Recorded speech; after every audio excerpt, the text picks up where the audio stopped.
तो चलो आज हम लोग अपना नया सीरीज शुरू कर रहे हैं जिसका नाम है जवाहर नवोदय विद्यालय। क्या नाम है, जोर से बोलो। जवाहर नवोदय विद्यालय। पहली बात कि इसको शॉर्टकट में JNV कहा जाता है। क्या कहा जाता हुआ? JNV। J tends for Jawahar, N tends for Navodaya और V टेंड्स फॉर विद्यालय। तो JNV का फुल फॉर्म क्या हुआ? जवाहर नवोदय विद्यालय। तुम जानते हो कि JNV या जवाहर नवोदय विद्यालय क्या होता है? जानते हो कि नहीं जानते हो? नहीं जानते हो तो देखो हम बताते हैं। यह एक स्कूल होता है। कैसा स्कूल होता है? प्राइवेट स्कूल की सरकारी स्कूल। यह एक सरकारी स्कूल होता है, गवर्नमेंट स्कूल होता है। इंग्लिश में क्या बोलते हैं वो इसको? Government school. तो सर हम लोग भी तो इधर गवर्नमेंट स्कूल में पढ़ते हैं, अगल बगल में जो है। तो उस गवर्नमेंट स्कूल में इस गवर्नमेंट स्कूल में क्या अंतर है? इन दोनों में मेन डिफरेंस यही है कि यहाँ का जो गवर्नमेंट स्कूल है वहाँ पे हम लोगों को रखा नहीं जाता है। वो दिन भर रखते हैं क्या? रात भर नहीं। दिन में हम उतना ही देर रहते हैं जितना देर पढ़ना होता है, फिर पढ़ा के वो लोग हमको घर पे भेज देते हैं, है ना। खाना वाना भी नहीं खिलाते हैं। अगर खाना भी देना होता है तो आजकल एक टाइम खाना देते हैं दोपहर में, है ना। लेकिन JNV जो स्कूल होता है, जिसको हम लोग जवाहर नवोदय विद्यालय बोलते हैं, JNV एक ऐसा स्कूल है जिसमें तुमको दिन भर रात भर मतलब 24 आवर्स रखा जाता है। 24 घंटा वो अपने स्कूल में रखेगा, तुमको खिलाएगा, पिलाएगा, सोने के लिए जगह देगा, है ना। दिन भर पढ़ाएगा, खेलने के लिए, कूदने के लिए, नाचने के लिए, गाने के लिए, है ना, सब माहौल उपलब्ध कराएगा। अच्छा, तो इसी में हम लोग रह के पढ़ते हैं। हाँ, इसी में हम लोग रह के पढ़ते हैं। JNV समझ में आया क्या होता है? JNV एक ऐसा स्कूल है जहाँ पर रहना, खाना, पीना सब क्या होता है? वह फ्री होता है। और सबसे इम्पोर्टेंट चीज कि इसमें पढ़ाया भी जाता है। तो इस सरकारी स्कूल में और इस सरकारी स्कूल में क्या अंतर है? इस सरकारी स्कूल की तुलना में ये वाला जो गवर्नमेंट स्कूल है, सरकारी स्कूल है, ये लाख दर्जे बेहतर है। इस स्कूल में हम कम पढ़ें ज्यादा पढ़ें कोनो खास फर्क नहीं पड़ता है। लेकिन इसमें क्या होता है? 24 घंटा 24 आवर्स एक टीचर तुम्हारे साथ रहते हैं, जो तुमको हर एक कैरिकुलम तुम्हारा देखते हैं कि बच्चा कब पढ़ रहा है ना, कब खा रहा है, कब पी रहा है, कब सो रहा है और कब जग रहा है ना। सारा चीज एक शिक्षक के द्वारा 24 घंटा तुमको देखा जाता है ना। शिक्षक हर एक तुम्हारे कैरिकुलम पे नजर रखते हैं, ध्यान रखते हैं। अच्छा, दूसरा चीज, तो सर इसमें पढ़ते हैं तो पैसा कितना लगता है? इसमें पैसा 1 रुपया नहीं लगता है। फिर से, इसमें पैसा 1 रुपया नहीं लगता है। मतलब ये लोग फ्री में पढ़ाते हैं। हाँ, ये लोग फ्री में पढ़ाते हैं। बोलो, समझ में आया? इसमें फ्री में पढ़ाया जाता है। फिर से बोलो, इसमें फ्री में पढ़ाया जाता है। तो फ्री में पढ़ाया जाता है, तुम लोग पढ़ना चाहोगे? अरे बोलो जल्दी। फ्री में पढ़ाया जा रहा है तो तुम लोग पढ़ना चाहिए। अच्छा, तो फ्री में वो लोग ऐसा नहीं पढ़ाते हैं। तुम लोग को फ्री में पढ़ाने के लिए यह लोग करते क्या है? एक एग्जाम लेते हैं। क्या लेते हैं? वह एग्जाम लेते हैं। एग्जाम बोले तो परीक्षा। क्या बोले? एग्जाम बोले तो परीक्षा। यह लोग एक परीक्षा लेते हैं और वो परीक्षा तुमको पास करना पड़ेगा। और वो परीक्षा पास करोगे तब ये लोग तुमको फ्री में रखेंगे। सर फेल कर गए तो नहीं रखेंगे। तो इसका मतलब इसमें पढ़ने के लिए ये परीक्षा पास करना पड़ेगा। तो कौन सा परीक्षा होता है? देखो, इस परीक्षा का नाम होता है JNVST। परीक्षा का नाम क्या है बुआ? परीक्षा का नाम क्या है? फिर से बोलो, तेजी में बोलना। परीक्षा का नाम बोलो, JNVST। तनी एक बार इसका मतलब बताइए तो सर, इसका फुल फॉर्म क्या होता है? बोलना, जवाहर नवोदय विद्यालय सिलेक्शन टेस्ट। बोलो मेरे साथ, जवाहर नवोदय विद्यालय सिलेक्शन टेस्ट। फिर से एक बार बोलो। बोला, समझ में आया? तो इस परीक्षा को तुमको पास करना पड़ेगा। इस परीक्षा को पास करोगे तब तुम जा करके यहाँ पढ़ोगे। बोलो, समझ में आया? अच्छा, तो ये सर परीक्षा कब होता है, कैसे होता है? देख, इसके बारे में अब बताऊं। यह जो परीक्षा होता है, कौन परीक्षा? JNVST। ये जो परीक्षा होता है बबुआ, ये 2 क्लास में होता है। कितने क्लास में होता है? 2 क्लास में। पहला क्लास कौन है? जब तुम 5वां तक पढ़ के 6ठा क्लास में जाते हो, मैंने क्या बोला, 5वां तक खत्म करके छठा में जाते हो तो एक बार उस समय परीक्षा होता है, मतलब 6th क्लास से पढ़ने के लिए इसमें परीक्षा होता है। और दूसरा जो होता है 8वां क्लास पार करके जब तुम 9वां क्लास में जाते हो तो उस समय 9वां क्लास से पढ़ने के लिए एक बार एग्जाम होता है। तो सर ये कौना क्लास तक पढ़ाता है? अगर तुमने यहीं पे सिलेक्शन ले लिया, यहीं पे तुम परीक्षा पास कर गए तो देखो तुमको छठा, 7वां, 8वां, 9वां, 10वां, 11वां, 12वां, 12वीं क्लास तक पढ़ाता है ये। तो छठा क्लास ले 12वीं क्लास ले पढ़ाएगा। हाँ, छठा से लेकर के कहाँ तक पढ़ाएगा हुआ ये? 12वीं तक। छठा से लेकर 12वीं क्लास तक पढ़ाएगा ये। बोलो समझ में आया? सर मान लीजिए कि इसमें जाए तो इसमें जाओगे तो 9वां, 10वां, 11वां, 12वां, 4 साल। इसमें कितने साल पढ़ाएगा हुआ? 9वां से लेकर के 12वां तक पढ़ाएगा। इसमें कई साल हो गया? 6-7 साल हो जाएगा, है ना? बोलो कोई दिक्कत किसी को? तो हम लोग अभी इसके लिए नहीं पढ़ रहे हैं, हम लोग किसके लिए पढ़ रहे हैं हुआ? 6th क्लास वाले एग्जाम के लिए पढ़ रहे हैं, है ना?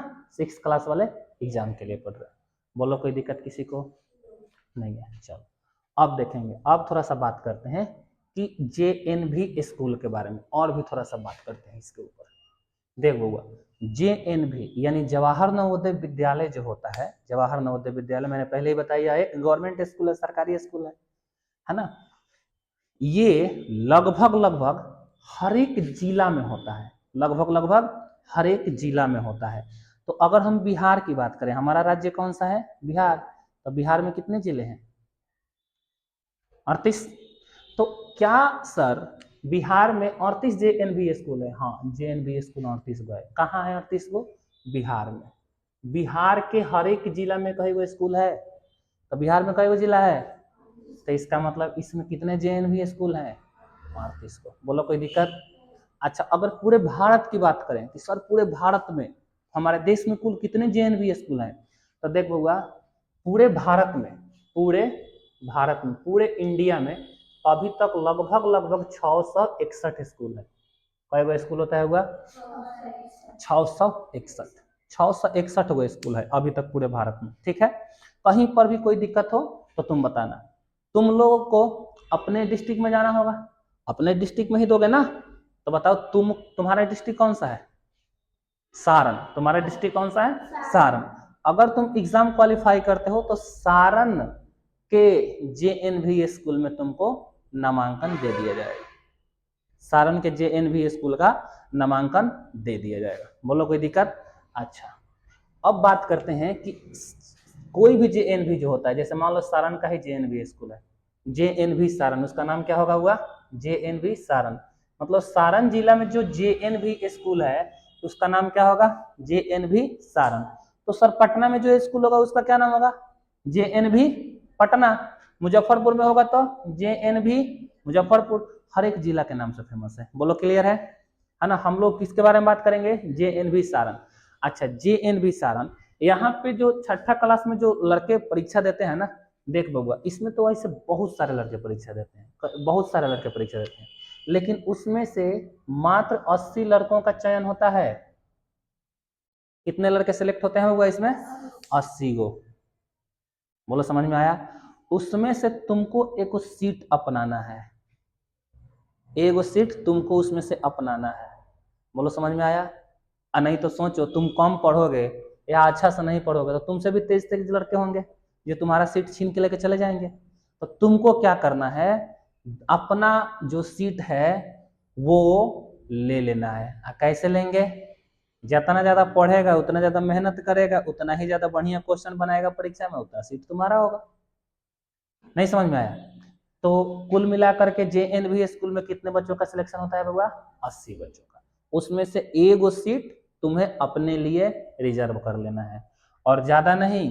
मात्र अगर ढंग से तुम 3 महीना पढ़ गए, 3 से 4 महीना, तो मैं तुमको बताऊं कि आराम से 3 से 4 महीना, है ना, तो तुम्हारा सिलेक्शन हो जाएगा, तुम्हारा सिलेक्शन हो जाएगा। बोलो कोई दिक्कत किसी को इसमें?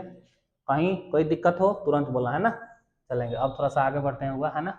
आज देखो अब क्या करते हैं कि JNV का जो नया वाला सिलेबस है वो देखते हैं। नया वाला सिलेबस, ऐसे कह दो JNV का सिलेबस। अब हम लोग क्या देखते हैं हुआ? JNV का सिलेबस। कहने का मतलब क्या है है ना, कि जेएनवी में किस किस सब्जेक्ट से और कितने कितने क्वेश्चन पूछे जाते हैं, अब कितने पूछे जाते हैं और पहले कितने पूछे जाते थे। अब थोड़ा सा इसके बारे में जान लेते हैं। उसको कहते हैं जेएनवी का सिलेबस, है ना। अब ध्यान से सुनना, जेएनवी जो होता है ना, देखो ये 3 सब्जेक्ट से क्वेश्चन पूछता है। कितने सब्जेक्ट से पूछता है हुआ? 3 सब्जेक्ट से। पहला सब्जेक्ट कौन सा होता है? Reasoning, REASONING। पहला कौन सा होता है हुआ? रीजनिंग। रीजनिंग को हिंदी में क्या कहते हैं हुआ? मानसिक योग्यता, यही कहते हैं ना, मानसिक योग्यता। रीजनिंग को हिंदी में कहते हैं मानसिक योग्यता। अच्छा चलो, दूसरा जो होता है मैथ होता है। दूसरा कौन सा होता है हुआ? मैथ। अच्छा, मैथ को हिंदी में क्या कहते हैं हुआ? गणित, है ना। अच्छा, जो जेएनवी में गणित पूछा जाता है ना, वो अंक गणित पूछा जाता है। जनरल मैथमेटिक्स जो होता है छोटा छोटा, यही सब मैथमेटिक्स इसमें आते हैं, ठीक ना। अच्छा, जो तीसरा होता है ये कौन सा होता है हुआ? हिंदी। तीसरा कौन सा होता है? हिंदी। हिंदी को हिंदी में क्या कहते हैं? हिंदी को हिंदी में हिंदी कहते हैं। बोलो, समझ में आया? हिंदी को हिंदी में हिंदी कहते हैं। अब देखो, थोड़ा सा बात कर लिया जाए। रीजनिंग जो होता है मानसिक योग्यता, ये क्या होता है? मानसिक योग्यता में वो क्वेश्चन पूछे जाते हैं जिसमें फोटो हो। फोटो वाला क्वेश्चन समझता है? जैसे देखो, 3 गो फोटो दे देगा और बोलेगा कि चौथा फोटो बताओ कौन होगा, या एक गो फोटो दे देगा और बोलेगा बाकी 3 गो में से मिलाओ, तीनों में से कौन सा होगा। उस तरह में फोटो के क्वेश्चन पूछे जाते हैं। मानसिक योग्यता में कौन से क्वेश्चन पूछे जाते हैं हुआ? फोटो वाले क्वेश्चन, ठीक ना। मानसिक योग्यता में फोटो वाले। गणित में पूछे जाते हैं अंक गणित वाले, छोटे छोटे क्वेश्चन, सम संख्या, विषम संख्या, अभाज्य संख्या, इस टाइप के क्वेश्चन पूछे जाएंगे। एलसीएम पूछा जाएगा, एचसीएफ पूछा जाएगा, सबसे बड़ी संख्या, सबसे छोटी संख्या, इस तरीके के क्वेश्चन किसमें पूछे जाते हैं? गणित वाले ब्रांच में, है ना। तीसरा ब्रांच कौन सा होता है हुआ? हिंदी। कौन सा होता है? हिंदी। हिंदी बहुत ही छोटा और बहुत ही आसान पूछा जाता है। इसमें हिंदी अगर ढंग से पढ़े तो 4 से 5 दिन में खत्म हो जाएगा। 4-5 दिन बहुत ज्यादा है ना। अब चलो, मानसिक योग्यता में देखो हुआ 2017 के पहले, 2017 के पहले, 2017 के पहले, मतलब 2017 के पहले रीजनिंग से जो क्वेश्चन थे ना, ये 50 प्रश्न पूछे जाते थे। कितने प्रश्न पूछे जाते थे हुआ? 50 प्रश्न। अच्छा, गणित में कितने क्वेश्चन पूछे जाते थे? 25 प्रश्न पूछे जाते थे। गणित में कितने क्वेश्चन पूछे जाते थे हुआ? 25। अच्छा, हिंदी से कितने क्वेश्चन पूछे जाते थे? 25। अच्छा, ये पहले वाला सिलेबस है कि मानसिक योग्यता यानी रीजनिंग से 50 को क्वेश्चन पूछा जाएगा, गणित से 25 को पूछा जाएगा और हिंदी से 25 को पूछा जाएगा। अच्छा, उस समय जो था 50 को क्वेश्चन बनाने के लिए आपको कितना समय मिलता था हुआ? 60 मिनट, यानी कि 1 घंटा। कितना मिलता था हुआ? 60 मिनट, यानी कि 1 घंटा। अच्छा, गणित के 25 को क्वेश्चन बनाने के लिए आपको मिलता था आधा घंटा। कितना मिलता था हुआ? आधा घंटा। आधा घंटा बोले तो कई मिनट? 30 मिनट। आपको पता है ना आधा घंटा में 30 मिनट होते हैं। अच्छा, अगला हिंदी के 25 को प्रश्न बनाने के लिए आपको आधा घंटा का समय दिया जाता था। कितना दिया जाता हुआ? आधा घंटा। इसमें भी 30 मिनट के समय दिए जाते थे, है ना। अच्छा, एक बात यहाँ पर मेंशन कर लूं, जैसे आप एग्जाम हॉल में जाएंगे, तो जैसे 1 घंटा बीतेगा, 1 घंटा बीतेगा, जैसे मान लो 11 बजे से आपका एग्जाम शुरू हुआ, तो 11 बजे से 1 घंटा कितना देर हुआ? 12 बजे। तो 12 बजे वो लोग बेल बजा देते हैं, घंटी बजा देते हैं कि देखो भैया आपका 1 घंटा पूरा हो चुका है ना।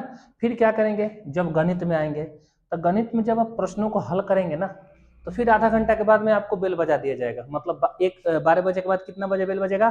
12:30 बजे। इससे आपको ये पता चल जाता है कि आपका रीजनिंग का टाइम खत्म हो गया, गणित का टाइम खत्म हो गया, और फिर अंत में छुट्टी कर दिया जाता है। आपको पता चल जाता है ना। मतलब हर एक सब्जेक्ट के समय के अनुसार वहां पर घंटी बजा दिया जाता है। बोलो, समझ में आया? कोई दिक्कत किसी को? चलो, तो ये रहा 2017 के पहले का सिलेबस। अब थोड़ा सा क्या किए जेएनवी वालों ने कि इसके पैटर्न को बदल दिया। इसके पैटर्न को क्या कर दिया हुआ? बदल दिया। अब कैसे बदला वो ध्यान से सुनो। पहले रीजनिंग से कई को क्वेश्चन पूछे जाते थे? 50 को। अब इन्होंने क्वेश्चन को घटा दिया। अब कई को क्वेश्चन कर दिया हुआ? 40 को प्रश्न कर दिया। अच्छा, गणित से 25 को पूछे जाते थे, अब कई को पूछे जाते हैं? 20 को पूछे जाते हैं। अच्छा, हिंदी के 25 को से कई को पूछे जाते हैं हुआ? 20 को प्रश्न पूछे जाते हैं, है ना। 20 को प्रश्न पूछे जाते हैं। अच्छा, पहले टोटल कई को क्वेश्चन पूछे जाता था हुआ? 50 और 25, 75 और 25, 100 को। अब कई को पूछे जाते हैं? 80 को क्वेश्चन पूछे जाते हैं। अब क्या पूछे जाते हैं हुआ 80 को। अच्छा सर क्वेश्चन तो कम कर दिया, पहले पूछा जाता था 50 को, अब पूछा जा रहा है 40 को। अब क्या पूछा जा रहा है 40 को। अच्छा 40 को पूछा जा रहा है। तो समय जो सर 1 घंटा देता था, यह कम कर दिया क्या? नहीं, समय आज भी 1 घंटा ही देता है। मतलब क्या हुआ? मतलब ये हुआ कि पहले 50 को प्रश्न बनाने के लिए आपको कितने मिनट मिलते थे, अब 40 को क्वेश्चन बनाने के लिए आपको कितने देर मिलेंगे? 1 घंटा। तो और अच्छा हो गया ना, और अच्छा हो गया। मतलब 40 को प्रश्न बनाने के लिए आपको कितना समय मिलेगा हुआ? 1 घंटा, यानी कि 60 मिनट। बोलो चलेगा? अच्छा 25 को प्रश्न बनाने के लिए इसमें कितना समय मिलता है? आज भी आधा घंटा ही मिलता है, यानी कि 30 मिनट। अच्छा हिंदी के क्वेश्चन बनाने के लिए 20 को प्रश्न बनाने के लिए फिर से आपको कितना समय दिया जाएगा? आधा घंटा, यानी कि 30 मिनट। बोलो चलेगा? तो ये रहा नया सिलेबस जो है वो वाला, ठीक ना, कि नया पैटर्न के अनुसार कौन कितना किस सब्जेक्ट से कितना प्रश्न देता है, कितना समय का देता है, वो सारे ये रहे। तो पहले कितने क्वेश्चन पूछे जाते थे? 100 गो 50 और 25 75 और 25 टोटल 100 गो पूछे जाते थे। अब कितना पूछा जाता है? 80 गो। कितना पूछा जाता है? 80 गो क्वेश्चन के लिए आपको कितना समय मिलता है? 80 को क्वेश्चन बनाने के लिए आपको कितना समय मिलता है? 2 घंटा। कितना मिलता है? 2 घंटा। 2 घंटा का मतलब होता है 120 मिनट। तो 80 को क्वेश्चन आपको 120 मिनट में बनाना है। 80 को क्वेश्चन कितना देर में बनाना है? 120 मिनट में। तो कितना समय मिलेगा पर? लगभग है ना। चलो अच्छा और बात करते हैं इसमें, और थोड़ा सा बात करते हैं। चलो यहाँ तक में कोई दिक्कत नहीं है, पहले में और अब में क्या अंतर है? ठीक है, अब चलो ये तो क्लियर हो गया। लिखना नहीं है किसी को। अब देखो, अब बात करते हैं कि मानसिक योग्यता में कुल कितने चैप्टर पढ़ने हैं। तो मानसिक योग्यता में कुल मिला के कितने चैप्टर पढ़ने होते हैं? 10। पहले भी बात हुई होगी। अच्छा गणित में कितने चैप्टर पढ़ने होते हैं? लगभग 20 को, एक आध चैप्टर इधर उधर भी हो सकता है। अच्छा हिंदी में 2 से 3 गो चैप्टर पढ़ने है ना, 2 से 3 गो चैप्टर पढ़ने, उसके बाद हिंदी खत्म हो जाता है। हिंदी बहुत ही छोटा सा सब्जेक्ट है ना, थोड़ा सा, ये भी बहुत आसान सा सब्जेक्ट है मानसिक योग्यता, थोड़ा सा टफ माना जाता है। जो किसको माना जाता है? गणित को, है ना।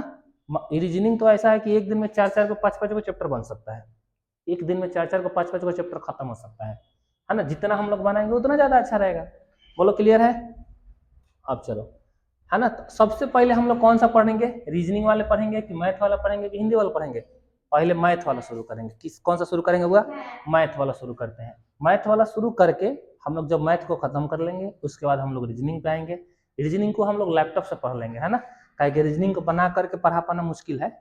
हम लोग लैपटॉप पे रिकॉर्डिंग करके उसको पढ़ा देंगे, चेहरा मेरा नहीं दिखेगा लेकिन हम पढ़ा लेंगे, है ना। चल उसके बाद कौन सा पढ़ेंगे हम लोग? फाइनली हिंदी पढ़ लेंगे। क्या पढ़ लेंगे?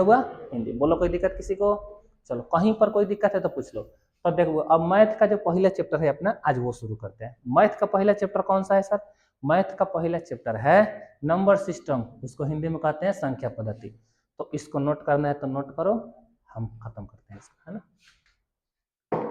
चल हुआ, तो अब हम लोग अपना पहला चैप्टर, अच्छा सा चैप्टर, सुंदर सा चैप्टर स्टार्ट करते हैं जिसका नाम है नंबर सिस्टम।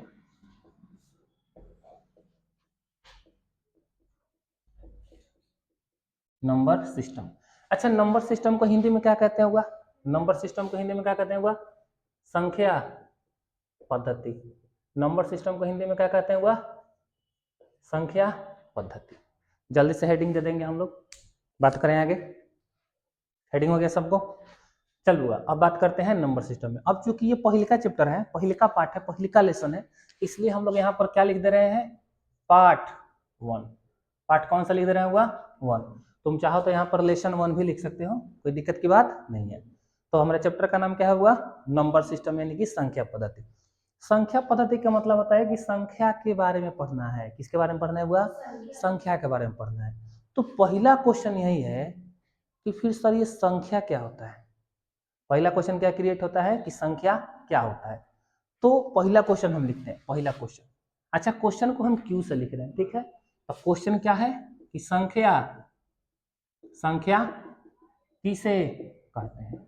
कोई बताएगा तुम लोगों में से संख्या किसे कहते हैं? बोलो कोई। नहीं मालूम है? चलो देखो हम बताते हैं संख्या क्या है। अच्छा चलो, तुम लोग कहीं भी जाते हो, घर पे हो, स्कूल में हो या क्लासेस में हो, तो तुम लोग हर एक चीज को गिनते हो, काउंटिंग करते हो, काउंटिंग करते हो ना। जैसे मान लो अगर मैं पूछूं कि तुम लोग जहां पर बैठे हो वहां पर कितने बेंच है, बेंच कितने हैं, तो कैसे गिनोगे?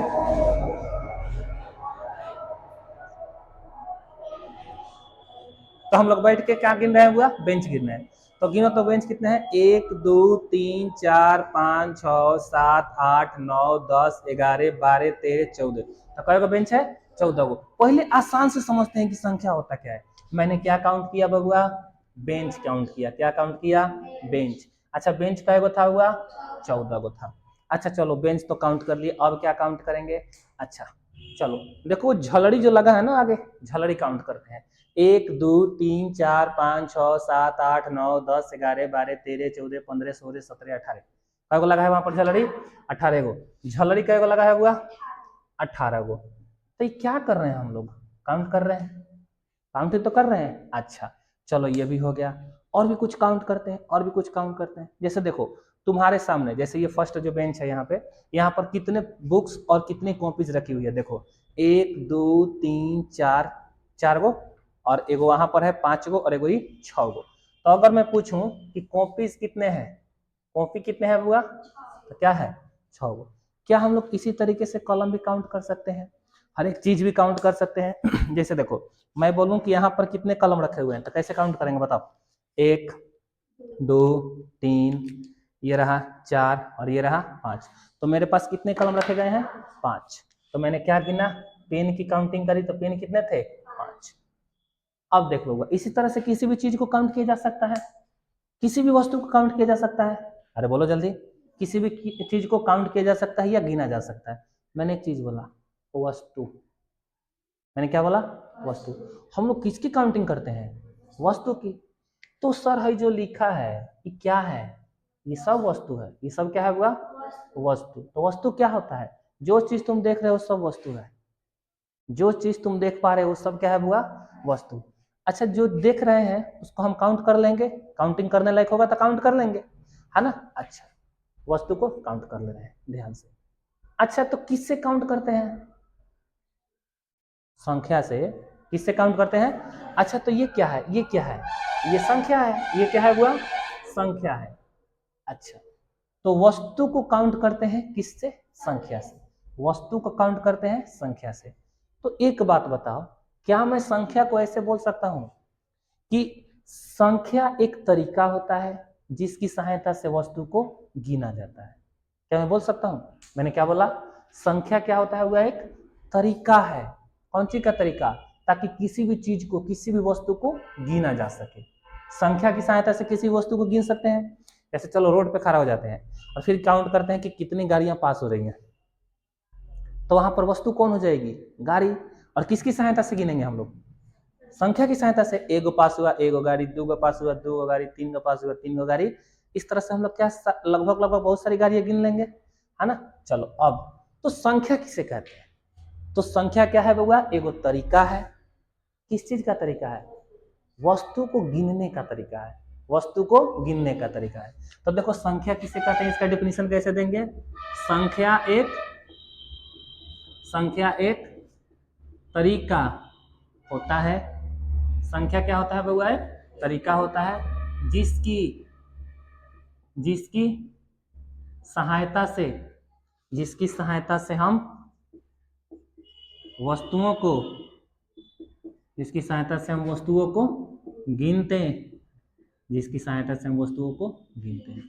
अच्छा तो ये तो हो गया कि वस्तुओं को गिनने का जो तरीका होता है वो क्या होता है? संख्या होता है। तो संख्या का डेफिनेशन क्लियर है कि वस्तुओं को जो गिनने का तरीका है वही क्या होता है? वह संख्या होता है ना? अब चलो अब अगला क्वेश्चन ये बनता है कि वो तो सर ठीक है, अभी अभी आप इधर वस्तु गिन दिए थे, बेंच 14 को गिन दिए थे, सामने झलड़ी लगा था वो गिन दिए थे 18 को, कॉपी 6 को गिन दिए, पेन 5 को गिन दिए। अब एक बात बताइए, ये संख्या होता कई गो है? मैंने दूसरा क्वेश्चन क्या बोला? कुल कितनी संख्याएं होती है, इसी को लिख सकते हैं ना। मैंने अगला क्वेश्चन क्या पूछा? कुल कितनी संख्याएं होती है।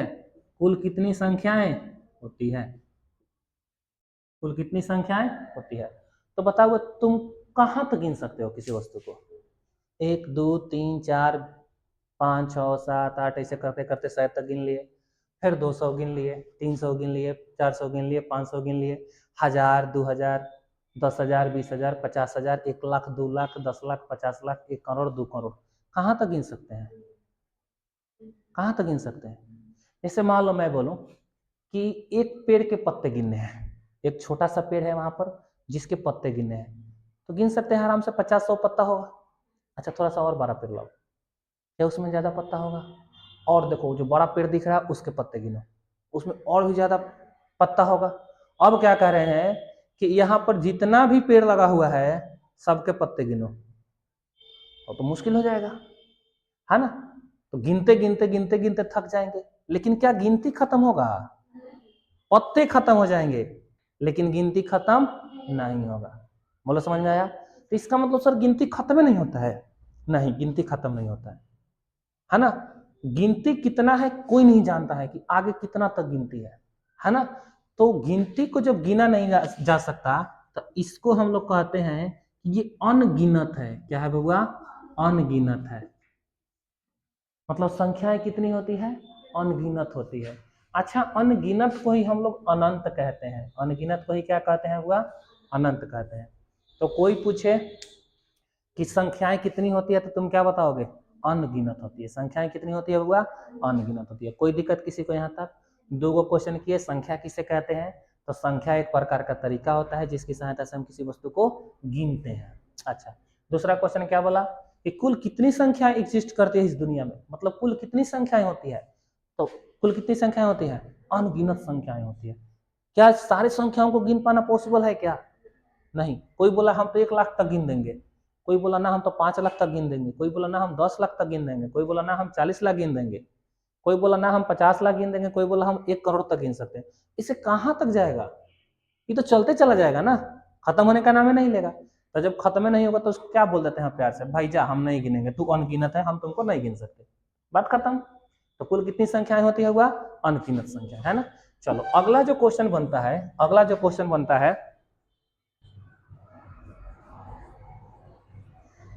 कि किसी संख्या को कैसे लिखते हैं। अगला क्वेश्चन जो तीसरा क्वेश्चन बनता है, ये कौन सा क्वेश्चन था, पहले का, ये कौन सा है, दूसरा का। तीसरा का क्वेश्चन बनता है कि हम किसी संख्या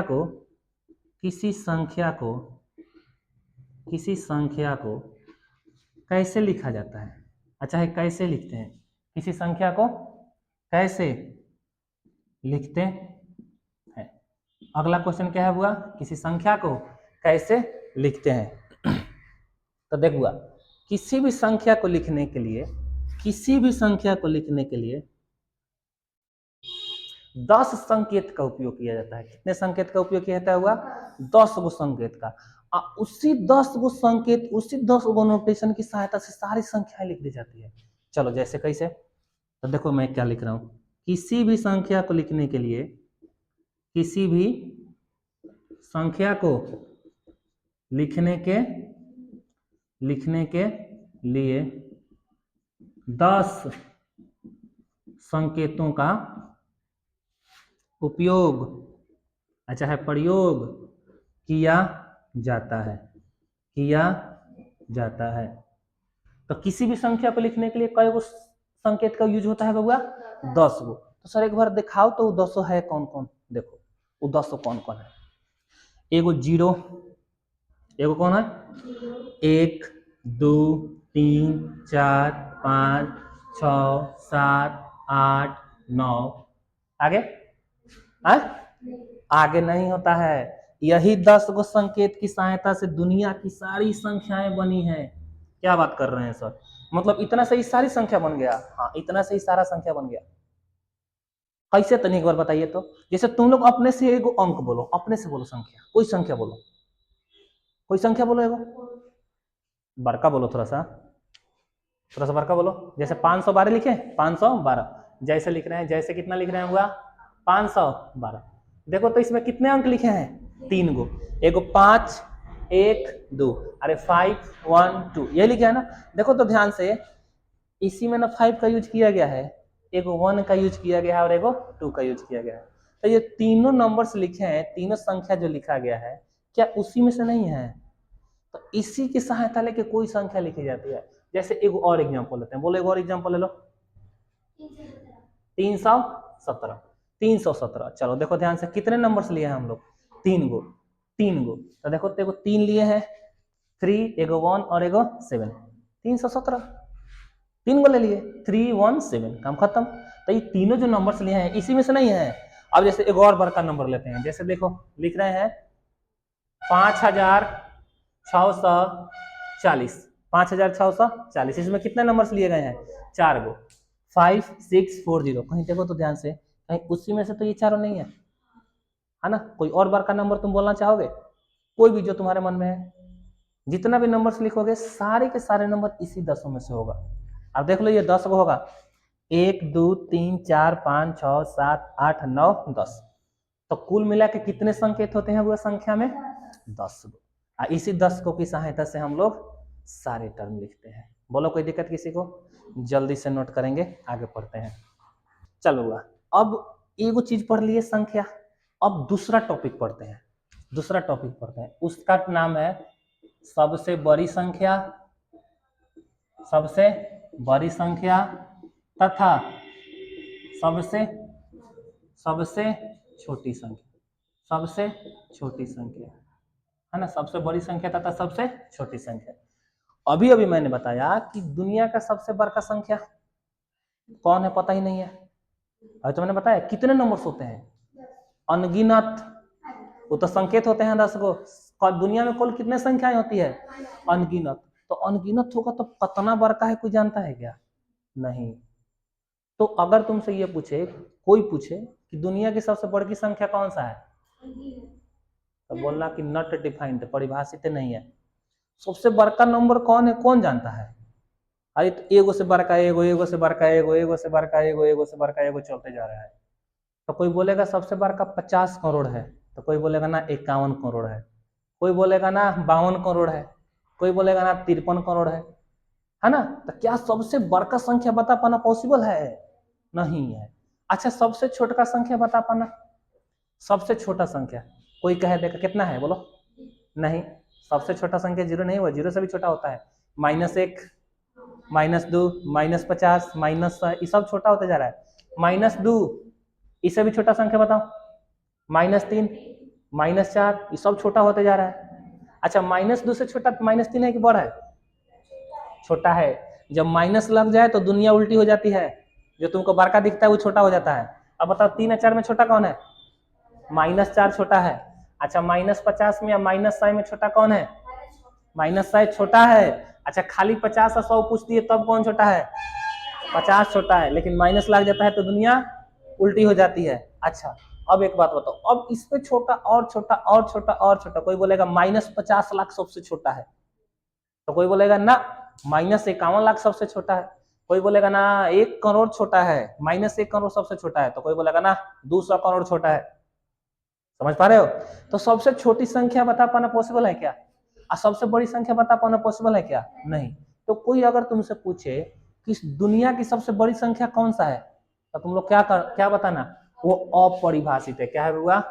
अपरिभाषित है। दुनिया का सबसे बड़ा संख्या या सबसे छोटा संख्या कौन है, ये कोई नहीं बता सकता, इसलिए ये अपरिभाषित है। बोलो क्लियर है? तो सर ये हेडिंग का दिए हैं, सबसे बड़ी संख्या सबसे छोटी संख्या, जब परिभाषित नहीं है तो, है ना? अपरिभाषित का मतलब होता है पढ़ना और लिखना भी नहीं है, क्योंकि कोई जानता ही नहीं है तो पढ़ेगा कौन? तो फिर हेडिंग का दिया है?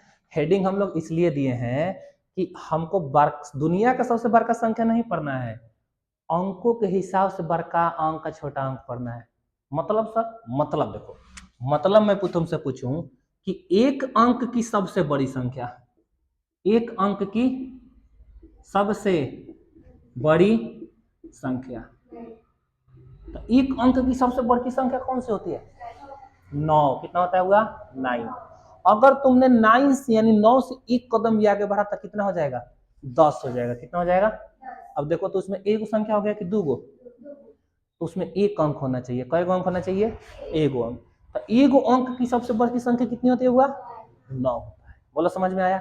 वैसा ही अगर मैं तुमसे पूछूं दो अंक की सबसे बड़ी संख्या 99। कितनी होती है हुआ? 99। क्योंकि देखो 99 से अगर तुम एक कदम भी आगे बढ़े तो ये कितना हो जाएगा? अब तुम खुद से बताओ, ये 2 अंकों का हो गया कि 3 अंक का हो गया? 3 अंक का हो गया। तो मुझे कई अंक का बताना था? 2 अंक का। तो 2 अंक का सबसे बड़ा संख्या कौन होता है? 99, 99। बोलो क्लियर है? अच्छा सर 1 मिनट, हाई क्या है? High high high dash dash लिखे हैं। इसका मतलब होता है इसके ऊपर जो लिखा है वही ये भी लिखा है। तो ये का लिखा है? ये का लिखा है? हाई संख्या। तो इसका मतलब होता है कि जो ऊपर लिखा है वही नीचे लिखा है। जैसे देखो लिखे हैं राम श्याम, क्या लिखा हुआ? राम श्याम। तो यहाँ पर लिख दिए ऐसे, यहाँ पर भी लिख दिया ऐसे। इसका मतलब यहाँ पर कुछ लिखा है कि नहीं लिखा है? लिखा है। यहाँ पर क्या लिखा है? यहाँ पर क्या लिखा है? बोलो समझ में आया? अच्छा अच्छा, डैश डैश का मतलब ऊपर वाला होता है। हाँ ऊपर वाला होता है। बोलो समझ में आया? चलो, तो ये हो गया 2 अंकों की सबसे बड़ी संख्या। अब बात करते हैं 3 अंक की सबसे बड़ी संख्या। 999 रहेगा, क्योंकि अगर तुम 999 से एक कदम भी आगे बढ़े तो ये कितना हो जाएगा? 1000 हो जाएगा। कितना हो जाएगा हुआ? 1000 हो जाएगा। और 1000 में कई संख्या आ जाएगा?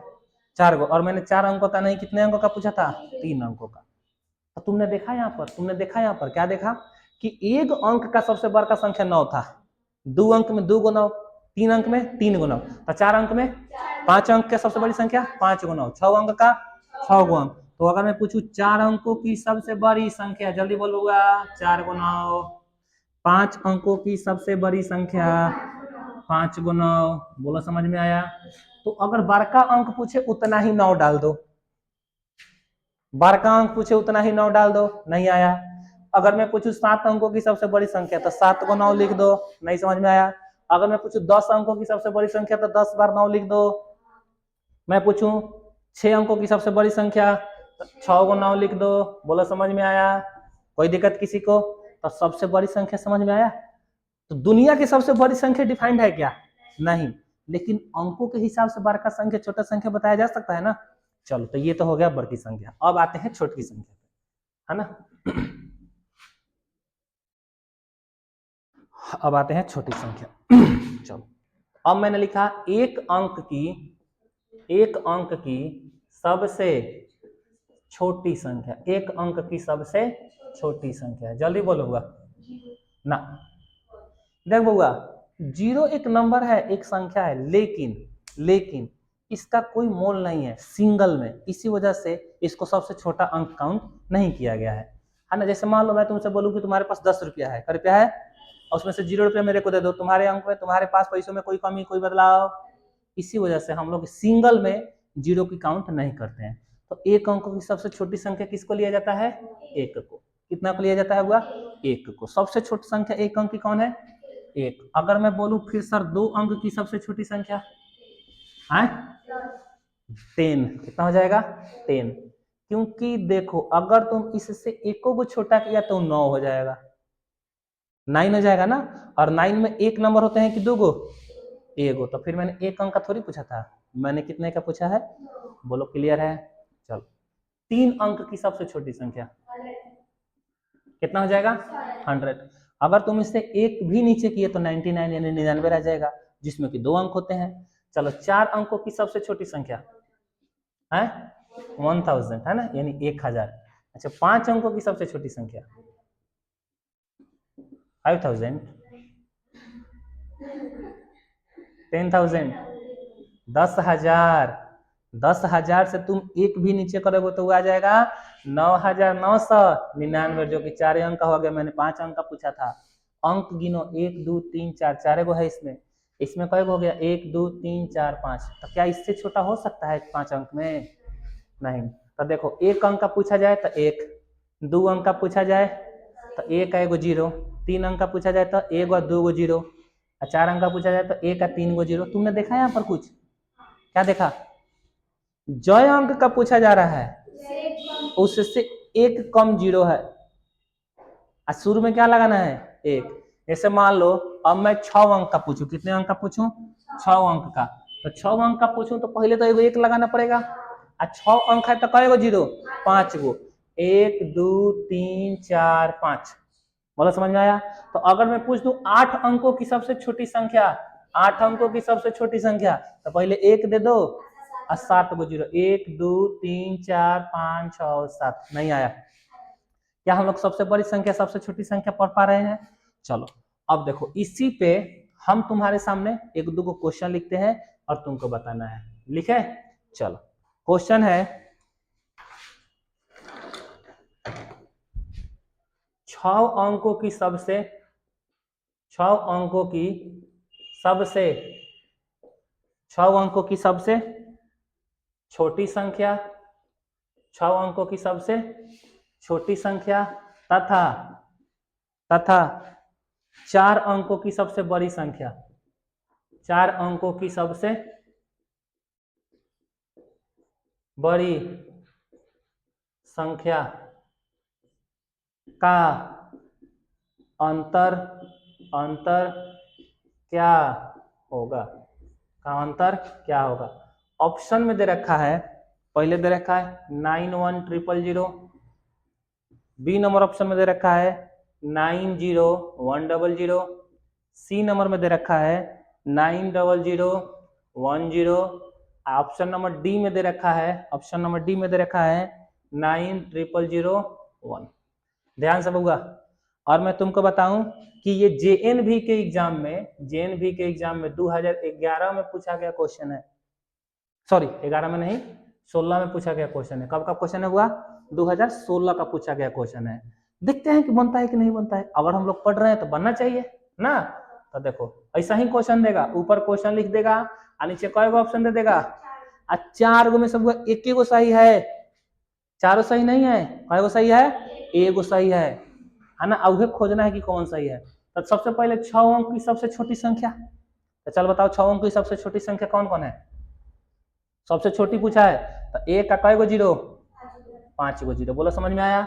अच्छा फिर बोल रहा है 4 अंक की सबसे बड़ी संख्या, तो 4 अंक की सबसे बड़ी पूछ रहा है तो 4 गो 9। अरे बोलो 4 गो 9। और जब भी लिखा जाए तो देखना दाहिना तरफ से लिखा जाता है, ऊपर वाला तो कैसे हूँ लिख दिया। और जब भी दूसरा का लिखना हो किधर से लिखेंगे हुआ? दाहिना तरफ से। दूसरा का किधर से लिखेंगे? हमेशा लिखने का तरीका याद रखना, ऊपर वाला तो लिख देंगे और नीचे वाले को किधर से लिखेंगे? दाहिने तरफ से। देखो मैंने दाहिने तरफ से लिखा। अच्छा अंतर का मतलब होता है घटाओ। क्या होता है हुआ? घटाओ। घटाओ माने घटाना है। अच्छा यही बोल दिया होता है योग, यानी कि जोड़ना है। योग माने जोड़ना, अंतर माने घटाना, है ना। तो बोल अंतर पूछ रहा है तो घटा दे कि जोड़ दे? घटा दे। तो घटाने तो आता होगा। बोल हुआ यहाँ पर 0 में से 9 जाएगा नहीं, तो क्या कैरी लेते हैं उधर से, तो 1 आएगा 10 बन जाएगा, 10 में से 9 गया। अच्छा यहाँ पर कितना बचेगा?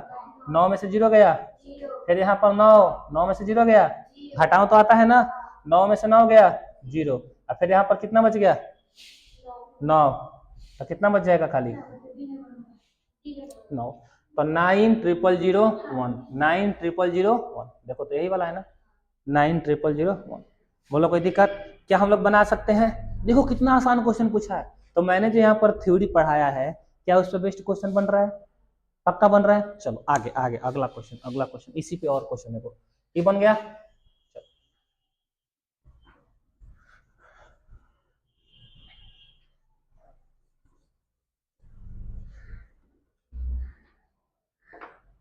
चलो अगला क्वेश्चन देखते हैं। 4 अंकों की सबसे बड़ी संख्या, 4 अंकों की क्या है बुआ? 4 अंकों की सबसे बड़ी संख्या, सबसे बड़ी संख्या तथा 4 अंकों की सबसे छोटी संख्या, सबसे छोटी संख्या का योग बताएं। क्या बताएं हुआ? योग बताएं। योग मैंने अभी बताया था मैंने, का जोड़। अगर नहीं आता है तो देखो हुआ, योग का मतलब होता है प्लस यानी कि जोड़, अंतर का मतलब घटा यानी माइनस। बोलो चलेगा? तो चलो वो ऑप्शन दे रखा है 8999, बी नंबर में दे रखा है 10999। अच्छा सी नंबर में दे रखा है ऑप्शन 4 टाइम्स 1 0, डी नंबर में दे रखा है 5 टाइम्स 1 1 2 3 4 5, है ना। चलो तो हल करते हैं। सबसे पहले जो बोले उसको देखो, बोल रहा है 4 अंकों की सबसे बड़ी संख्या। अच्छा, मैंने 4 अंकों की सबसे बड़ी संख्या सीखा है। कितना सीखा है? 4 बार 9। सबसे बार पूछे तो उतना ही 9। 1 2 3 4 बोलो आया। फिर नीचे पढ़ो क्या बोल रहा है? 4 अंकों की सबसे छोटी संख्या। मैं भूल गया, सबसे छोटी संख्या मैं भूल गया। फिर से बोलो, किधर? उधर मिलेगा? हाँ, इधर मिलेगा। छोटी संख्या इधर मिल रहा है, तो 4 अंक की सबसे छोटी संख्या 1 का 3 गो 0। चल हुआ, जब दूसरा का लिखना है तो बायां से लिखना है कि दायां से? दायां से। हाँ, ये ना लिखना है। तो बोल हुआ 0 0 0 1। अब बोलो, योग बोल रहा है। योग का मतलब जोड़ना है। जोड़ना यानी प्लस करना है। जोड़ दें। 9 0 9 0 9 0 9 1। कितना आ गया? 10999। बी नंबर ऑप्शन है कि नहीं है? क्या हम लोग मार लेंगे? जल्दी बोलूंगा, कोई दिक्कत किसी को? इस पे क्वेश्चन आएगा, क्या हम लोग बना लेंगे? पक्का बना लेंगे। जल्दी से नोट करो, हटाते हैं। अच्छा, एक बात और ध्यान से सुनना कि हम तुम्हारे लिए रुकेंगे नहीं। तुम लोगों को करना क्या है, अगर यूट्यूब में देख रहे हो तो इसको पॉज करना है ना? बीच वाला बटन दबा के पॉज करो, रोको और फिर उतार लो, है ना? नहीं तो हम तो उतना देर रुकेंगे तो रुकते रह जाएंगे, है ना? चल हुआ। अब हम अपना नेक्स्ट टॉपिक पढ़ते हैं, जिसका नाम है संख्याओं के प्रकार। क्या पढ़ेंगे हुआ? संख्याओं के प्रकार, types of numbers.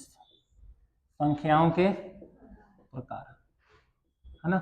Types of numbers. Types of numbers, NUMBERS।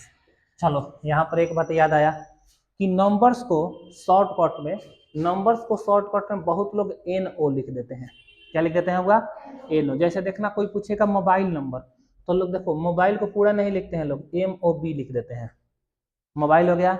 और नंबर को लोग लिख देते हैं NO। क्या लिख देते हैं? तो अगर कहीं NO लिख दूं मैं, तो तुम समझ जाना NO मैंने क्या लिखा है? नंबर। नंबर को हिंदी में कहते हैं संख्या। बोलो, चलेगा? कोई दिक्कत? अब देखो, संख्या के ना 6 पुत्र हुए। संख्या के कई गो बेटा हुए हुआ? 6 गो बेटा हुए। कौन कौन हुए? हम धीरे धीरे पढ़ते हैं सब, आराम आराम से। अच्छा देखो, मैं पहले ही बता दूं कि संख्या 6 प्रकार का नहीं होता है, ज्यादा भी होता है। लेकिन हमारे सिलेबस में, हम लोग जिस क्लास में है, उतना में 6 गो में काम अपना चल जाता है। एक आध गो और बेटे हैं इसके, तो आके अगला चैप्टर में पढ़ा जाएगा। मैंने पहले ही बताया कि मैथ में कुल कितने चैप्टर्स पढ़ने हैं? लगभग 20 गो। मैथ में 20 गो चैप्टर पढ़ना है ना? तो एक तो पहले का चैप्टर है, आगे चल के जो पढ़ेंगे तो उसमें संख्या के और भी पुत्र मिलेंगे, ठीक है ना? बेटे मिलेंगे, तो उसके बारे में भी पढ़ लेंगे। अभी हम लोग कौन कौन सा पढ़ रहे हैं हुआ? संख्याओं के पुत्र, ठीक ना? चलो, तो संख्याओं के अभी फिलहाल में कई गो पुत्र के बारे में पढ़ेंगे हम लोग। अरे बोलो जल्दी सब लोग। पहला, तो पहला होता है प्राकृत संख्या। कौन होता है बुआ? प्राकृत संख्या, जिसको हिंदी में कहते हैं नेचुरल नंबर। क्या कहा जाता है बुआ? Natural number. Natural number. अच्छा, दूसरा जो होता है इसको बोलते हैं पूर्ण संख्या। क्या बोलते हैं हुआ? पूर्ण संख्या। इसको इंग्लिश में बोलते हैं होल नंबर। क्या बोलते हैं हुआ? Whole number. तीसरा जो होता है इसको बोलते हैं भाज्य संख्या। क्या बोलते हैं हुआ? भाज्य संख्या। इसको इंग्लिश में बोलते हैं कंपोजिट नंबर। क्या बोलते हैं हुआ? Composite number. Composite number. Composite number. चौथा जो होता है उसको कहते हैं अभाज्य संख्या। क्या कहते हैं हुआ? अभाज्य संख्या। इसको बोलते हैं प्राइम नंबर। क्या बोला जाता है हुआ? Prime number. कोई दुख? चलो, पांचवा जो होता है ये होता है सम संख्या। कौन होता है हुआ? सम संख्या। इंग्लिश में कहते हैं इवन नंबर। क्या कहते हैं? छठा जो होता है वो होता है विषम संख्या। कौन होता है हुआ? विषम संख्या। इसको इंग्लिश में कहते हैं ऑड नंबर। क्या कहते हैं? Odd number. देखो, सबका अपना अपना एक हिस्सा बना दे रहे हैं ताकि हम लोग आसानी से पढ़ सकें, ठीक ना? अच्छा, 6 गो हिस्सा हो गया। 1 2 3 4 5 6 सबको दिख रहा है? कोई दिक्कत किसी को? चलो, प्राकृत संख्या क्या होता है? प्राकृत संख्या वैसी संख्या होती है जिसकी स्टार्टिंग 1 से होती है। कहां से होती है हुआ? 1 के बाद क्या आएगा? 2 3 4 5 6 7।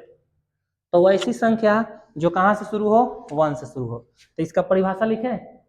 परिभाषा देखो परिभाषा लिख रहे हैं। अच्छा, परिभाषा को इंग्लिश में क्या कहते हैं हुआ? डिफिनीशन। डिफिनीशन है ना, कई बार डिफिनीशन को हम लोग ऐसा भी लिख देते हैं DEF, तो शॉर्टकट में डिफिनीशन हो गया, है ना। तो परिभाषा क्या होता है? वैसी संख्या। अच्छा, कल पूछेंगे कि प्राकृत संख्या का डिफिनीशन बताओ, चाहे प्राकृत संख्या किसे कहते हैं, तो तुम्हें बताना होगा। तो क्या होता है बुआ? वैसी संख्या जो कहां से शुरू हो? 1 से शुरू होती है। कहां से शुरू होती है? और कहां तक जाती है? आगे अनंत तक जाती है। आगे अनंत तक जाती है। उसे प्राकृत संख्या, उसे प्राकृत संख्या कहते हैं। बोलो, कोई दिक्कत किसी को? 1 से शुरू होती है सर, बताइए तो कैसे? 1 2 3 4 5 6 डॉट डॉट कहां तक जाएगा हुआ? अनंत तक। अनंत को हम लोग ऐसे डमरू के जैसे बना देते हैं। ये आगे कहां तक जाती है? ये बहुत आगे तक जाती है। इतना आगे तक जाती है कि हम लोग गिन नहीं पाएंगे। आज जिसको नहीं गिनते हैं उसको क्या कहते हैं? अपरिभाषित। इसी को कहते हैं अपरिभाषित। ये किस चीज का सिंबल है? अपरिभाषित का। तो प्राकृत संख्या कहां से शुरू होती है हुआ? 1 से। अब कौन है? पूर्ण संख्या। अब पूर्ण संख्या का डिफिनीशन देख लो। सर प्राकृत संख्या तो 1 से स्टार्ट होता है, पूर्ण संख्या कहां से स्टार्ट होता है? तो पूर्ण संख्या 0 से स्टार्ट होता है। अच्छा, जब 1 से स्टार्ट होगा तो प्राकृत संख्या, और 0 से स्टार्ट होगा तो पूर्ण संख्या। तो इसका डिफिनीशन कैसे देंगे? वैसी संख्या जो 0 से शुरू होती है, 0 से शुरू होती है और आगे अनंत तक जाती है। और आगे कहां तक जाती है? अनंत तक जाती है। उसे पूर्ण संख्या कहते हैं। कैसे सर? कैसे? तनी एक बार फोटो दिखाइए। देखोगा, ये भी इसका था जैसे था ना, और इसमें देखेंगे जैसे, इसमें जैसे में देखेंगे। पूर्ण संख्या कहां से स्टार्ट होती है? 0। 0 के बाद क्या आएगा? 1 2 3 4 कहां तक जाएगा? अनंत। बोलो, कोई दिक्कत? अच्छा चलो, और एक बात बताओ, 5 प्राकृत संख्या है कि नहीं है? अच्छा, 5 पूर्ण संख्या है कि नहीं है? है। तो 5 जो है प्राकृत संख्या है, पूर्ण संख्या है। हाँ। अच्छा, एगो संख्या दो हो सकता है? अरे नहीं भाई, ये संख्या 4 गो हो सकता है। आगे अभी पढ़ो ना, सब बताएंगे। अभी आगे बताएंगे कि 5 जो होता है अभाज्य संख्या भी होता है। आगे पढ़ाएंगे 5 विषम संख्या भी होता है, चारों होता है। वो नहीं आया तो हम लोग बोलो इसमें कोई दिक्कत किसी को? अच्छा बताओ, 0 प्राकृत संख्या होता है? नहीं, 0 प्राकृत संख्या नहीं होता है। कि प्राकृत संख्या कहां से शुरू होता है? 1 से। अच्छा, 0 प्राकृत संख्या नहीं होता, 0 पूर्ण संख्या होता है। हाँ होता है, देखो 0 पूर्ण संख्या होता है। अच्छा, 1 प्राकृत संख्या होता है, 1 पूर्ण संख्या होता है। हाँ। चलो अब देखो भाज्य संख्या पे आते हैं। भाज्य संख्या थोड़ा सा इसको ध्यान से समझेंगे। भाज्य संख्या का डिफिनेशन समझते हैं। ये थोड़ा सा दोनों हल्का सा थोड़ा सा अपर लेवल में है ना। 1 से बड़ी वह संख्या, 1 से बड़ी वह संख्या जो एक और स्वयं के अलावा किसी दूसरी संख्या से विभाजित हो जाए उसे भाज्य संख्या कहते हैं। उसे भाज्य संख्या कहते हैं। एक काम करते हैं, पहले अभाज्य का भी डिफिनेशन लिखते हैं, उसके बाद दोनों का समझाएंगे, ठीक है। अब देखो इसका डिफिनेशन, वैसी संख्या, चाहे ऐसे लिख लो, 1 से बड़ी, दोनों एक जैसा हो जाएगा। 1 से बड़ी वह संख्या जो एक और स्वयं के सिवा किसी दूसरी संख्या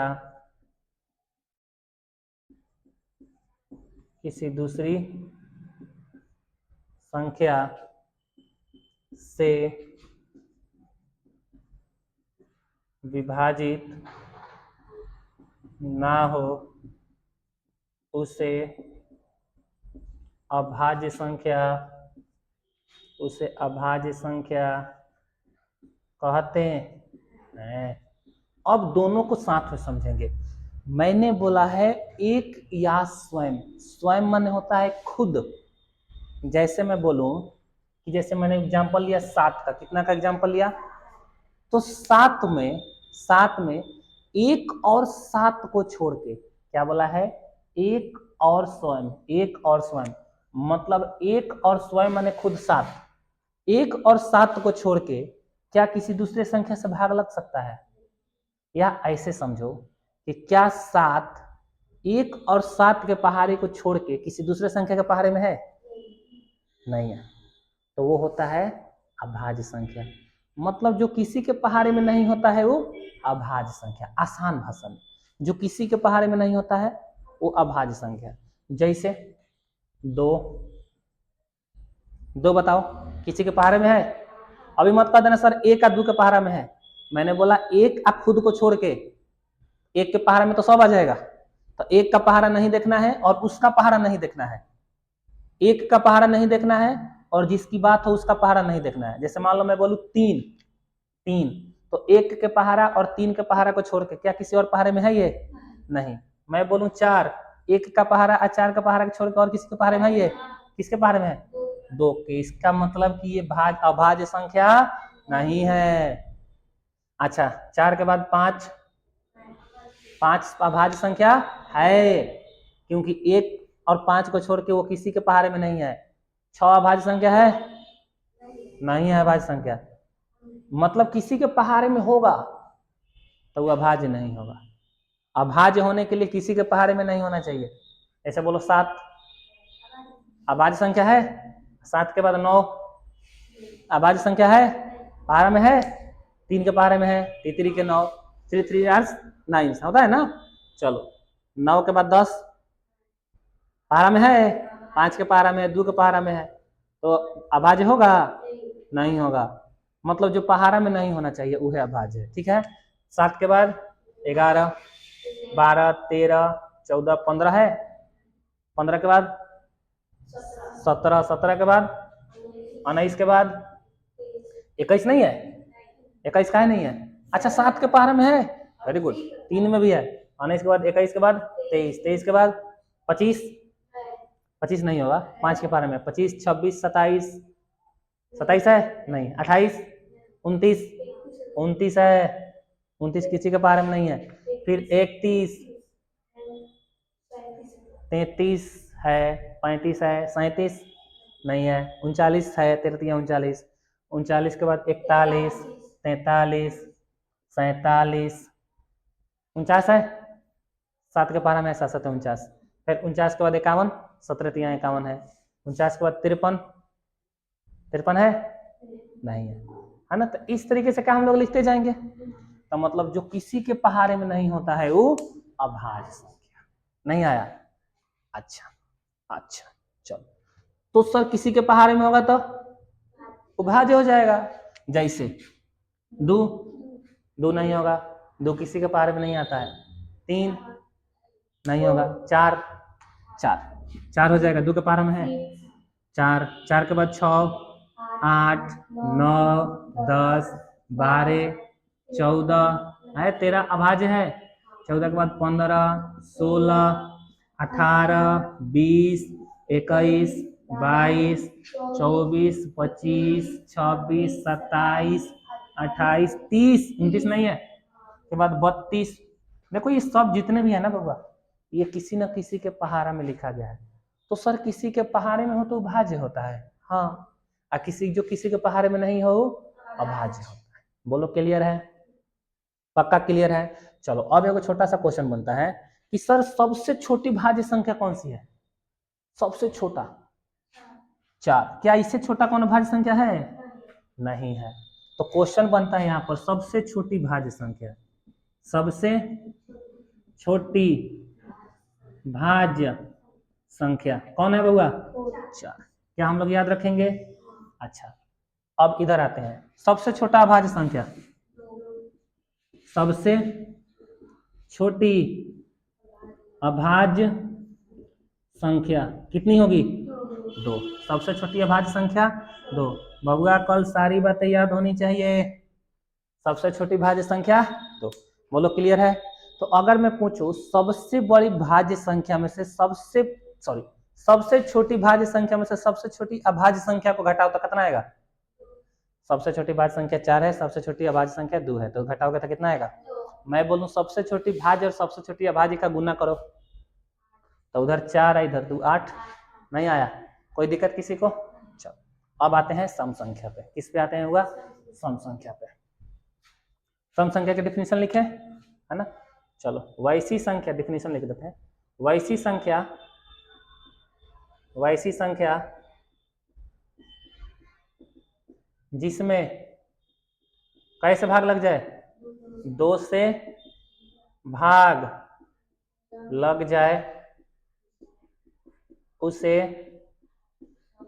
सम संख्या कहते हैं। उसे सम संख्या कहते हैं। उसे सम संख्या कहते हैं। तो जिसमें 2 से भाग लग जाएगा वो सम संख्या होगा। हाँ, जैसे सर, जैसे बताइए।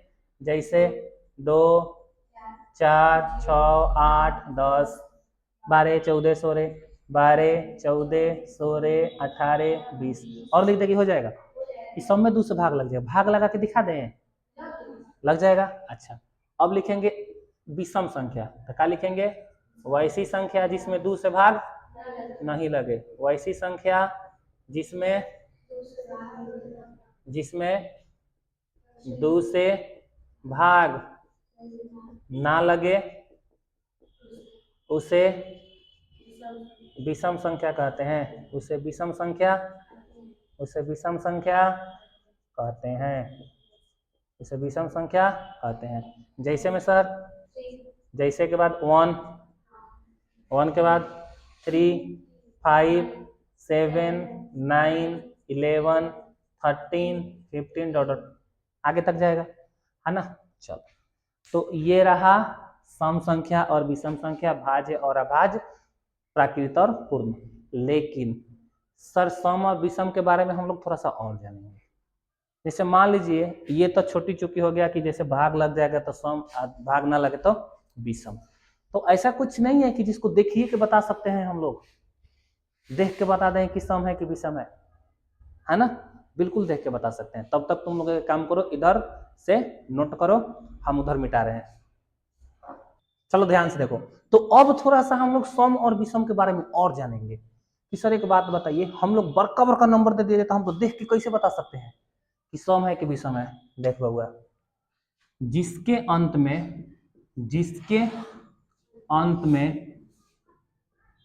0, 2, 4, 6,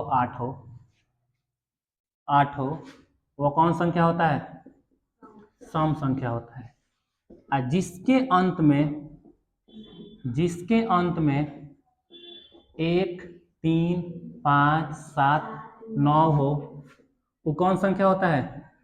विषम संख्या होता है। कौन संख्या होता है हुआ? एग्जाम्पल के लिए तुम्हारे सामने रखते हैं, जैसे 3, 5, 6, 8, 9, 3, 2, 8, 6, 3, 9, 4, 1, 0, 3, 0, 5, 0, 6, 0, 3, 9, 6, 9, 5, 9, 3, 6, 9, 1, 3, 2, 5, 4, 3, 2, 2, 2, 3, 2, 3, 2, 3, 2, 3, 2, 1, 9, 5, 6, 8, 7, 9, 0, 8।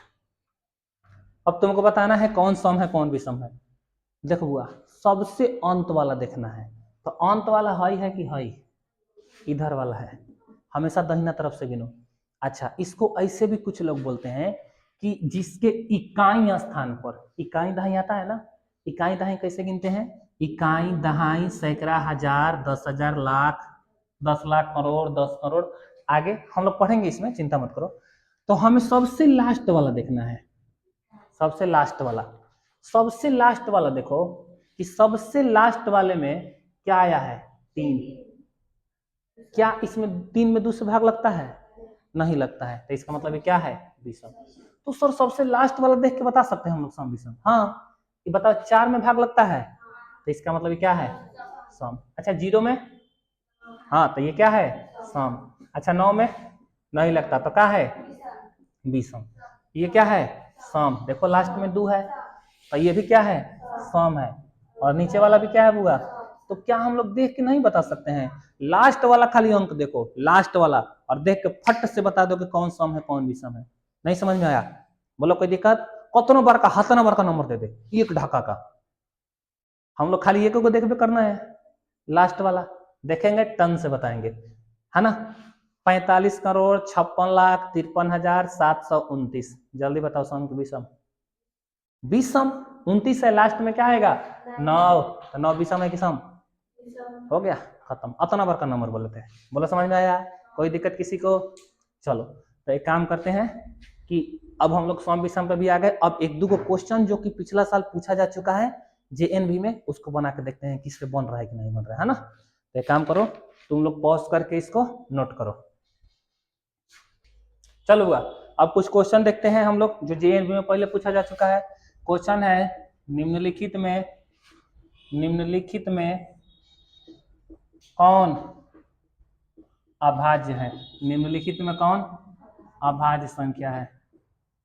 क्वेश्चन दे रखा है, ए नंबर में दे रखा है 91, 93, सी नंबर में दे रखा है 95, डी नंबर में दे रखा है 97।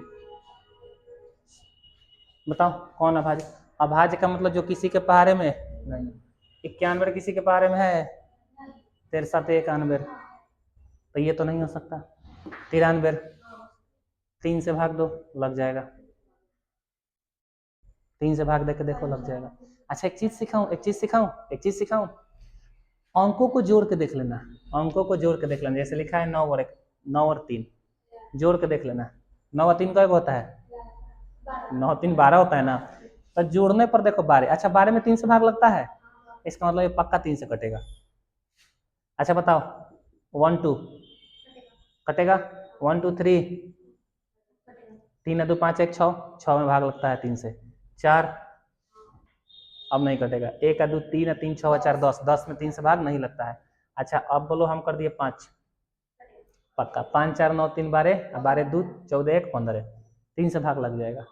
तो अंकों को जोड़ लेते हैं, अगर 3 से भाग लग जाए तो 3 से कटेगा, हाँ कटेगा, पक्का कटेगा। काट के दिखा दे, चलो चलो। तो ये तो नहीं होगा, ये भी, इसमें भी 3 से भाग लग रहा है तो ये नहीं होगा। अभाज्य का मतलब होता है कि किसी के पहाड़े में ना हो, ठीक है। चलो अगला क्वेश्चन 95। 95 में देखो, अच्छा एक बात और याद रखना कि जिसके अंत में 5 हो और 0 हो ना, तो पक्का 5 से भाग लग जाता है उसमें। मैंने क्या बोला? जिसके अंत में 5 और 0 हो उसमें 5 से भाग लग जाता है। 5 और 0 हो तो 5 से भाग लगेगा, हाँ। तो इसके अंत में क्या है 5, तो इसे तो 5 से भाग लग जाएगा। तो हमने क्या बोला कि भाग नहीं लगना चाहिए, यानी कि कौन का पहाड़ा में नहीं आना चाहिए। भाग लगने का मतलब क्या होता है? पहाड़ा में आना। भाग लगने का मतलब क्या है बुआ? पहाड़ा में आना, है ना। तो ये तो 95 है। ऐसा में देखो 19 बचे 95, 19 का पहाड़ा 5 बार पढ़ के देखो, आ जाएगा ना। तो ये तो पहाड़ा में आ गया, तो नहीं हो सकता। 97 ये किसी के पहाड़े में नहीं है। देखो 9 7 16 देख लो, 16 में 3 से भाग लगता है क्या? नहीं, किसी भी संख्या के पहाड़े में नहीं आएगा। तो इसका मतलब कौन अभाज्य है? 97। आई जानते हो ये 2008 में पूछा गया क्वेश्चन था जेएनवी में। इतना आसान क्वेश्चन पूछता है, हाँ खाली चेक करके बता दिए सख्त से। नहीं समझा? चलो अगला क्वेश्चन, अगला बोल रहा है 10 से 20 के बीच कितनी अभाज्य संख्या होती है? जल्दी 60 सेकंड के बताओ, कितनी अभाज्य संख्या होती है?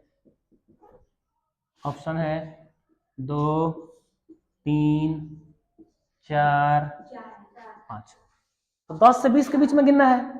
तो चलो हुआ, गिनो तो पहले जल्दी। अभाज्य मतलब जो कौन का पारा में 11 13 15,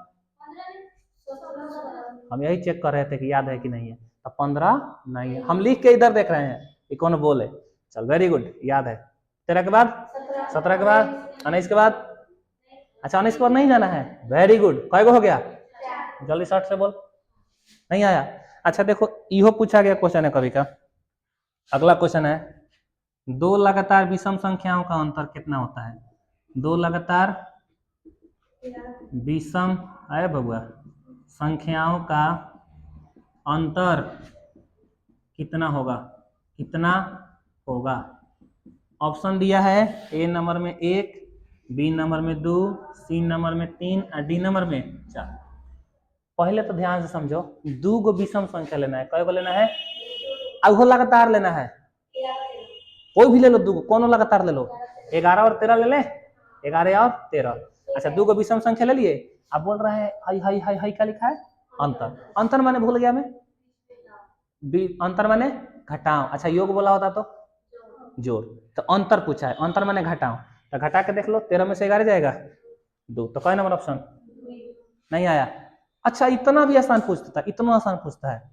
अच्छा दो गो सम संख्याओं के बीच का अंतर पूछता तो, दो गो सम संख्या के बीच का अंतर पूछ देता तो, दो गो लगातार सम संख्या के बीच का अंतर, तो कोई भी दो गो सम संख्या उठा लेते। जैसे मान लो ले लिए 4, अगला कौन लेंगे 6। अच्छा लगातार बोला है तो ये ना कि एगो 4 ले ले एगो 12 ले ले, लगातार का मतलब 4 के जस्ट बाद, ये 4 के जस्ट पहले कौन आएगा, नहीं आया। कोई भी दो गो लगातार उठाना है, बोला है लगातार। जैसे मान लो 1 3 5 7 9 11, क्या सब विषम संख्या है, तो दो गो लगातार विषम संख्या, कौनो दो गो लगातार उठा लो। अभी ना कि एगो हाई उठा लिया एगो हाई उठा लिया, लगातार नहीं है। 3 गो का गैप हो गया तब वही चौथा आया। लगातार का मतलब 1 का 5 उठा सकते हैं, नहीं 1 का 3 उठा लेंगे, 3 5 उठा लेंगे, 5 7 7 9 9 11, कौनो दो गो लगातार उठा लो। अच्छा 1 का 7 ले सकते हैं, नहीं। लगातार मतलब तुरंत बाद वाला। बोलो समझ में आया। चलो अगला क्वेश्चन और देखते हैं। अगला क्वेश्चन,